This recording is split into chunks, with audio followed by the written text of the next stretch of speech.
Live from New Delhi, you're watching DD India Live, India's voice to the world. I'm Ramesh Ramachandran. Coming up in the next 30 minutes. Oil prices surge as US President Trump hits Russian crude with sanctions. Moscow vows a painful response if EU confiscates its assets. US Secretary of State Marco Rubio says Israeli parliament's approval to annex the West Bank threatens peace as Washington, D.C. steps up Gaza diplomacy. And Prime Minister Modi to address the Azan India Summit virtually. External Affairs Minister S. Jaishankar to represent India at the East Asia Summit.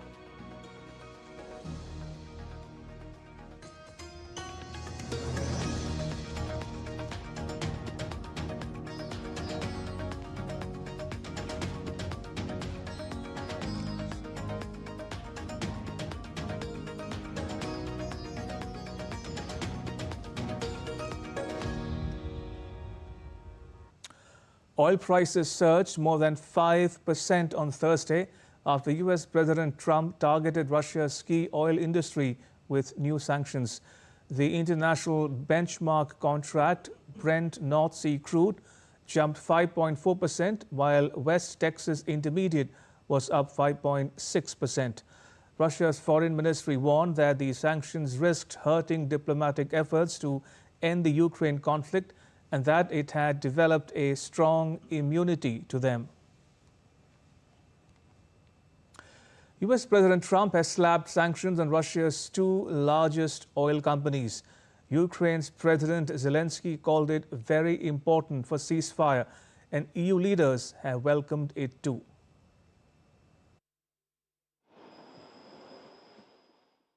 US President Donald Trump has imposed sanctions on Russia's two largest oil companies on Wednesday for the first time in his second term. The new sanctions were unveiled one day after plans for a summit between US President Trump and Russian President Putin fell apart. Trump has held off on new sanctions for months, saying he hoped to persuade Russian President Putin to make peace despite growing frustration from the Kremlin leader. He also added that he hoped the tremendous sanctions against Russian oil giants would be short-lived. Today is a very big day in terms of what we're doing. Look, these are tremendous sanctions. These are very big. Those are against their two big oil companies, and we hope that they won't be on for long. We hope that the war will be settled. I think that they'll certainly have an impact. They're massive sanctions. It's sanctions on oil. The two biggest oil companies, among the biggest in the world, but they're Russian. They do a lot of oil. And hopefully it'll push, hopefully he'll become reasonable, and hopefully Zelensky will be reasonable too. Meanwhile, NATO Secretary General Mark Rutte, who is in Washington, D.C., hailed Trump's efforts to end the Russia-Ukraine conflict on Wednesday. What can I do, what can NATO do to support President Trump's vision of ending this war, ending the killing in Ukraine, including what we can do to make sure that Putin accepts the president's view that the two parties should stop where they are. As he said on Friday and on Sunday, I totally support him, and we will see how we can do that. US Secretary of State Marco Rubio said on Wednesday the United States still wants to meet with the Russians despite the sanctions. Well, we'd still like to meet with the Russians. We still want to, and I think I had a good call with Foreign Minister Lavrov, and we'll follow up on that. We're always going to be interested in engaging if there's an opportunity to achieve peace. Separately, EU countries on Thursday formally adopted the 19th package of sanctions against Russia that includes a ban on Russian liquefied natural gas imports. Ukrainian President Volodymyr Zelensky on Thursday hailed US and EU sanctions on Russia's energy sector as very important ahead of the EU summit. He also ruled out making any territorial concessions to Russia. This decision of 19th package of sanctions is crucial for us. Thank you so much. And today it goes together with the yesterday's decisions of President Trump on energy, also sanctions package. We waited for this. God bless, it will work. And this is very important. Head of the European People's Party, Manfred Weber, also welcomed the US sanctions on Russian oil, stating that now Europeans and Americans are stronger together. The sanctions involve freezing of all Rosneft and Lukoil assets in the United States, while barring all American companies from doing any business with the two Russian oil titans. Meanwhile, hours after the proposed meeting between US and Russian presidents was cancelled, Putin on Wednesday oversaw a test of Russia's nuclear forces on land, sea, and air to rehearse their readiness and command structure. Bureau Report, DT India. Germany's Chancellor Friedrich Merz said on Thursday that he is confident that European leaders will take steps in addressing the use of Russian frozen assets, despite Belgium's concerns. Belgium's Prime Minister had laid out 3 demands for the use of Russian immobilized assets to provide a $163.27 billion loan to Ukraine. Most Russian assets held in Europe are in Belgium because it is home to the Euroclear Securities Depository. The Belgian Prime Minister and I have discussed this issue several times over the past few days and weeks. I share these concerns, but he is interested in finding a joint solution, and I therefore expect that we will make further progress today. Meanwhile, Russia said on Thursday that it will deliver a quote-unquote painful response to any move by the European Union to seize its frozen assets. Russia's Foreign Ministry spokesperson Maria Zakharova said that any actions with Russian assets without Russia's consent are null and void from the standpoint of international and contract laws. The warning came as EU leaders met in Brussels to discuss a plan to use the assets as the basis for a reparations loan to Ukraine.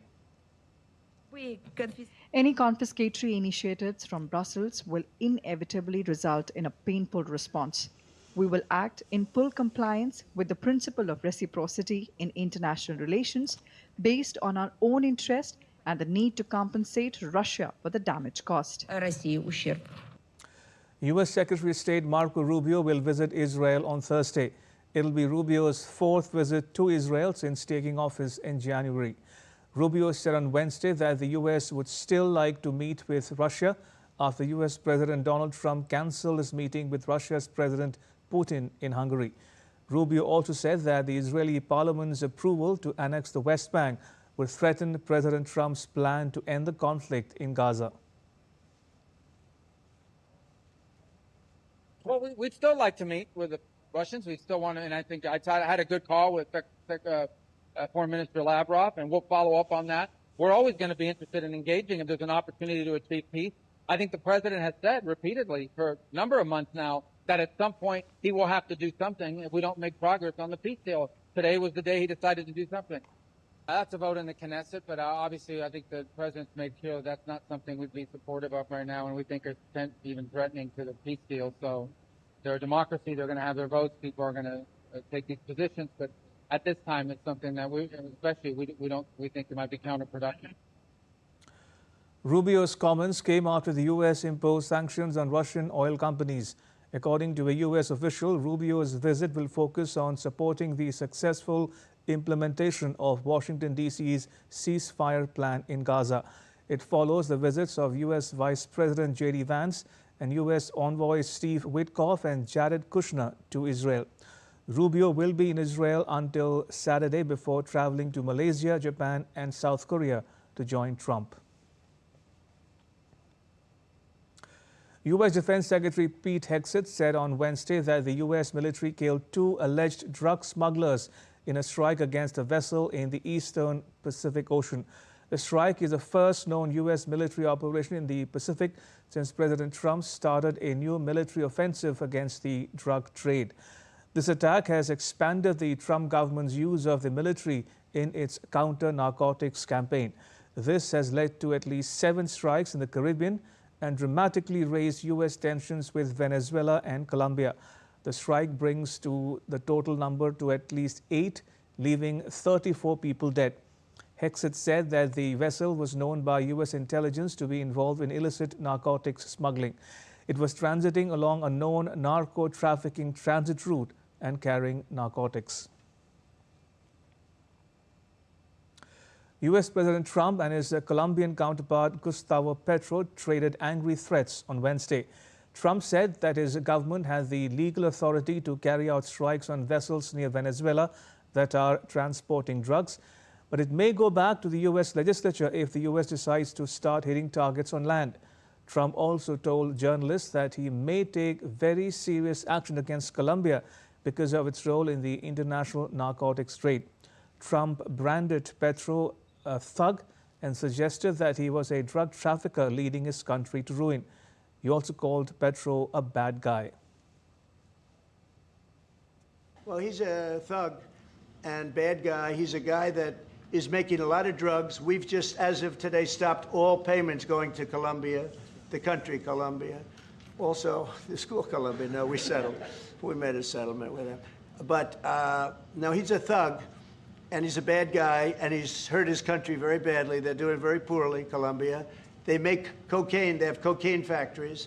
They grow all sorts of crap that's drugs, bad drugs coming into the United States, goes generally through Mexico.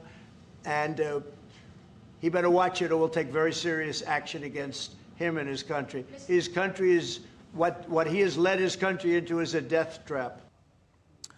Petro responded by announcing that he will take legal action in U.S. courts after Trump called him names and threatened serious action against Colombia over drug trafficking. In a post on X, Petro said that he would defend himself in court against the slanderous accusations made against him in the U.S. by high-ranking officials. The escalating tensions came as Trump told journalists at the White House that he was suspending all payments to Colombia because of its role in international narcotics trade. In mid-September, Trump decertified Colombia's counter-narcotics efforts, claiming that the country failed to meet its obligations over the past year. Peru deployed military personnel across the capital Lima on Tuesday following the declaration by the country's president of a state of emergency aimed at curbing rising crime. The emergency decree includes measures such as limiting prison visits to once a week for ordinary inmates and once every 2 weeks for those under special regimes. Telecommunications equipment inside cells will be destroyed and electricity will be restricted to basic lighting. The president led a high-profile operation at a local prison, inspecting inmates and confiscating their belongings. The visit was part of a broader crackdown on organized crime and prison control, which authorities said has worsened in recent months. The new president, who took office earlier this month, has made tackling crime a central priority of his government.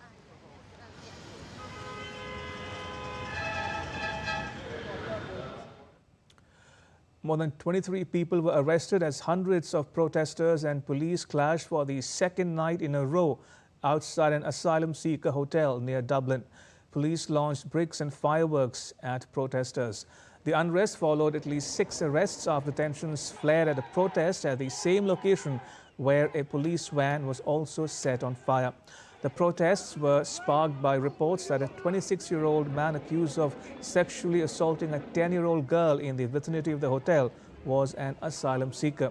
Authorities have not yet commented on the claim. Ireland's Prime Minister had condemned violent protests and vile abuse against police. Ireland and the UK have seen rising anti-immigration sentiment in recent years, with hotels housing asylum seekers common flashpoints for protests and violent riots.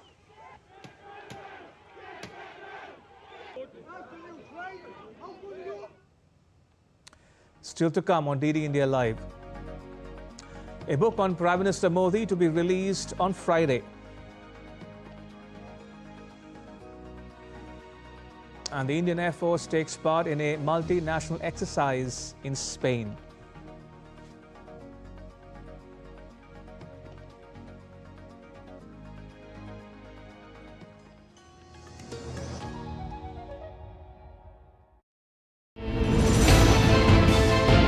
Geopolitics and trade deals.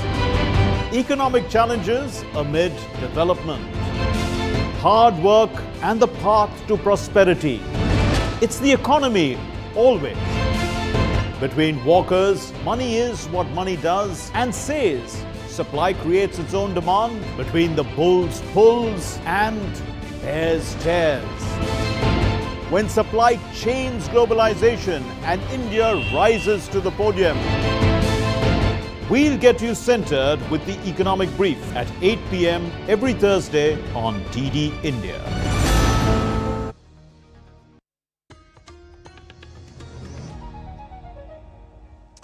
Welcome back. You're watching DD India Live. I'm Ramesh Ramachandran. The head of the Louvre admitted to failure in the museum's security after cameras missed the intruders and key areas were left unmonitored. The official said that despite the efforts, they had been defeated and revealed that she had offered to resign, an offer that France's culture minister has refused. On Sunday, 4 masked thieves staged an audacious daylight robbery using a crane to smash a second-floor window before fleeing on motorbikes with France's crown jewels worth more than $100 million. The theft has sparked national outrage and humiliation. The museum official has vowed sweeping reforms, upgrading the Louvre's CCTV network, enforcing no parking zones, and calling for a police post inside the museum. Nous avons une infrastructure, on peut le dire, vieillissante, qui ne permet pas, si vous voulez, de greffer des équipements modernes et de toute dernière génération en matière notamment de vidéo et de détection sur une infrastructure qui ne la supporte tout simplement pas.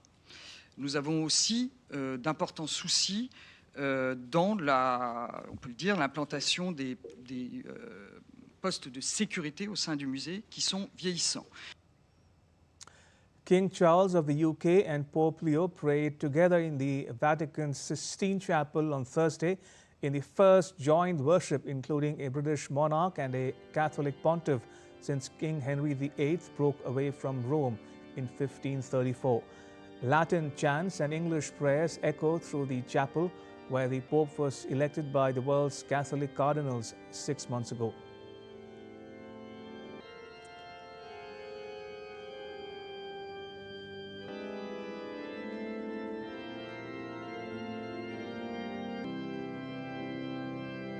Make speed to save us. Earlier in the day, King Charles and Queen Camilla had a private meeting with the Pope at the Vatican. The King and Queen are on a state visit to the Vatican, marking the closer ties between the Catholic Church and the Anglican Communion 5 centuries after their turbulent separation. Morning. Welcome. Such a pleasure to meet you. Germany's economy is much more dependent on exports than most other top economies. So global trade relations are ever more important. But relations with the US have become difficult, and it has led to major changes for the European powerhouse. Lars Holter is with Deutsche Welle and he joins us from Berlin for more. Lars, what's the latest on Germany's trade?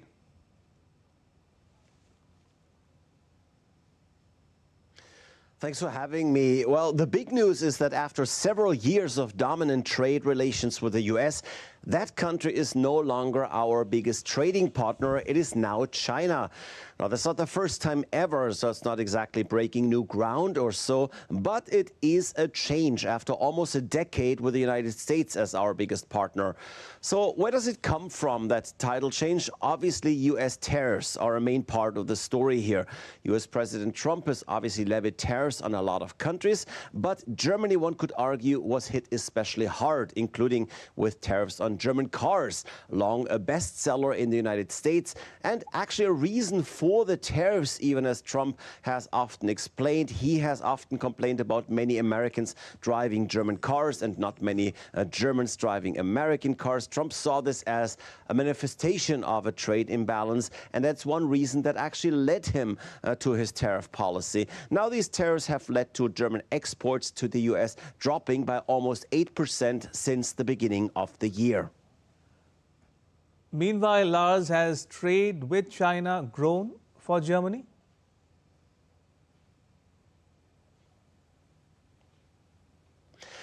No, it hasn't really, at least not in both directions. Germany's exports to China have also dropped, in fact, but that has nothing to do with tariffs. That's just because China is making a lot of products these days that they used to import from Germany or elsewhere, and yes, other countries are seeing similar trends.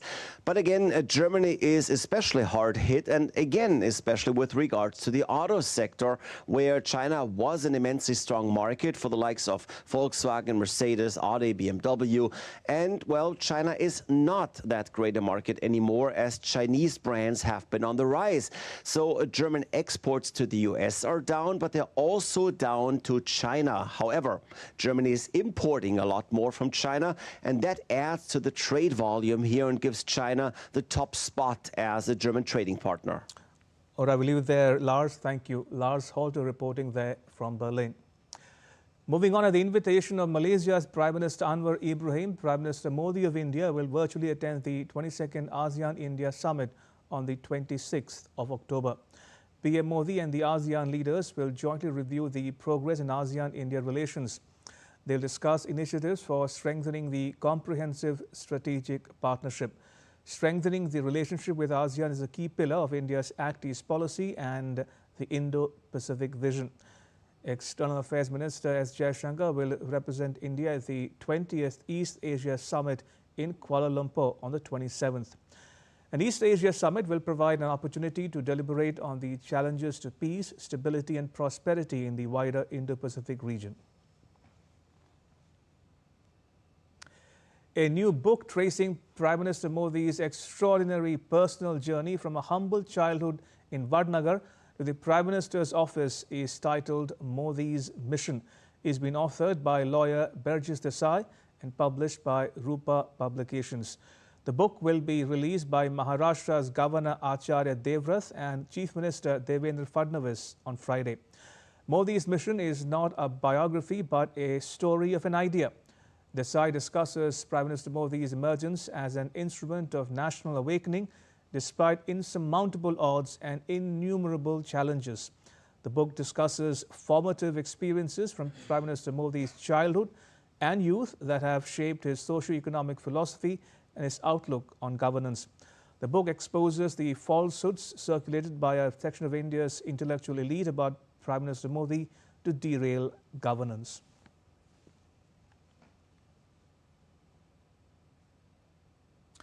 The State Bank of India, India's largest public sector lender, has won 2 prestigious awards from Global Finance, the world's best consumer bank and the best bank in India. The Commerce and Industry Minister Piyush Goyal praised the bank's achievement, highlighting its outstanding service and customer trust globally. The awards were presented at the Global Finance Awards ceremony during the World Bank and IMF annual meetings. They affirmed SBI's leadership in innovation, financial inclusion and customer excellence.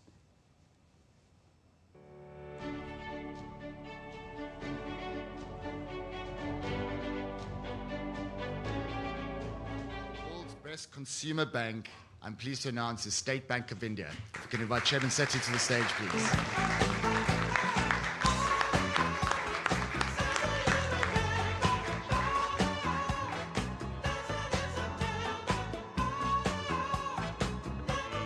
Hard work State Bank of India does every day.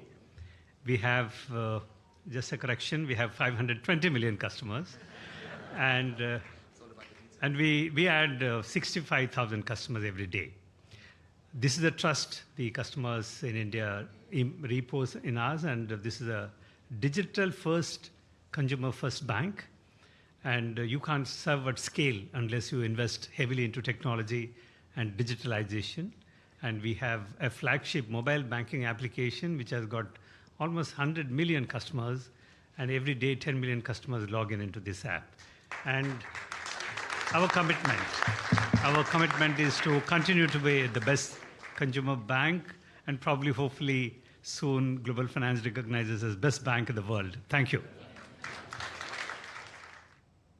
Railway Minister Ashwini Vaishnav visited the War Room at Rail Bhavan on Thursday to review the railway's preparations for Chhath Puja.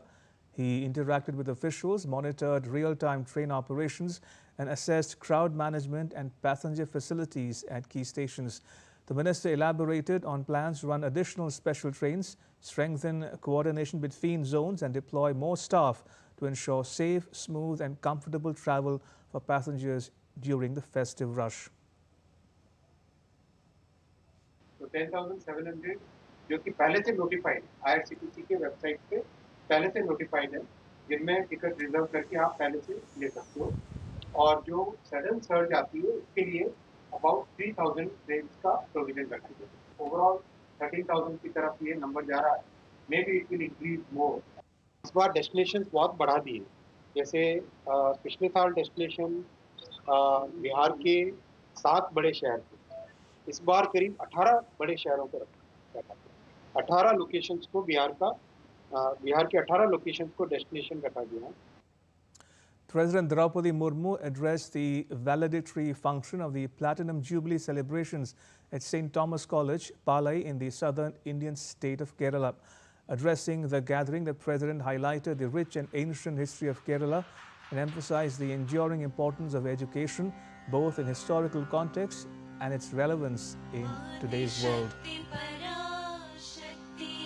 Honorable President of India, great sage, social reformer and poet has left many inspiring messages for us.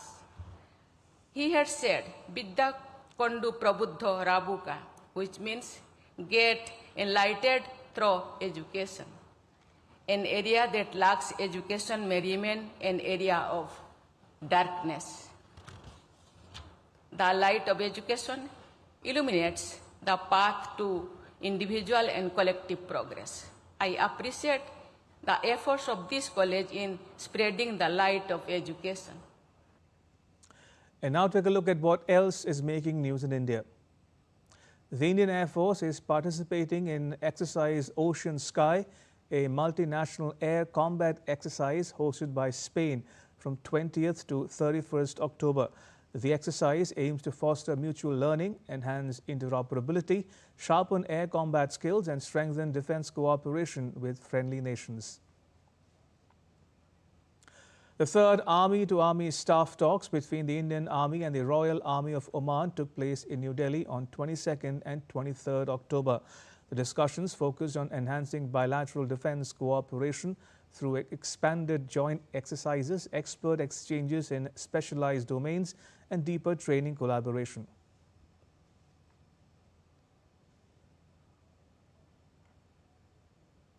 The second edition of the Indian Navy's biannual Commanders Conference commenced on Wednesday with the opening address by the Chief of the Naval Staff. Also, the third edition of Government E-Marketplace Handbook for the Indian Navy users was released by Navy Chief Admiral Dinesh Kumar Tripathi. The Navy Chief commended the collective dedication, professionalism and sustained commitment of Team Navy to ensuring operational excellence and combat readiness as displayed during Operation Sindoor, which stands as a source of pride for the Indian nation. A massive fire broke out at JMS Business Centre in Jogeshwari West of Mumbai on Thursday. The blaze broke out in the high-rise building, prompting the Mumbai Fire Brigade to declare a Level 2 call. All emergency services concerned were mobilized to the spot. No injuries have been reported so far. And that's all for this edition of DD India Live. Let us know your thoughts on the news of the day. You can get the latest news and updates on the DD India mobile app. It's available on both Android and iOS platforms. You may wish to scan the QR code that's now on the screen to download it. And we'll be back with more news as it breaks here on DD India. I'm Ramesh Ramachandran. From all of us here in New Delhi, thanks for watching DD India Live.